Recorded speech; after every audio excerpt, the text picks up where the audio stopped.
అనగనగా ఆకాశం ఉంది, ఆకాశంలో మేఘం ఉంది, మేఘం వెనక హాస్పిటల్ ఉంది. హాస్పిటల్లో ఓ స్పెషల్ డాక్టర్ ఉన్నాడు. అతని టెస్టింగ్ ఫీజే 10,000 రూపాయలు. అయినా ఆ డాక్టరే నాకు కావాలి. ఆ డాక్టరే నాకు కావాలి.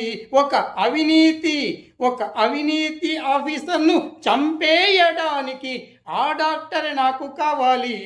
అనగనగా ఆకాశం ఉంది, ఆకాశంలో మేఘం ఉంది, మేఘం వెనక హాస్పిటల్ ఉంది. హాస్పిటల్లో ఓ స్పెషలిస్టు డాక్టర్ ఉన్నాడు. అతనికి టెస్టింగ్ ఫీజే 10,000 రూపాయలు. అయినా కానీ నేను ఆ డాక్టర్నే కావాలంటాను. ఆ డాక్టరే రావాలంటాను. అవినీతి ఆఫీసర్ను చంపేయాలంటాను. ఒక విషపూరితమైన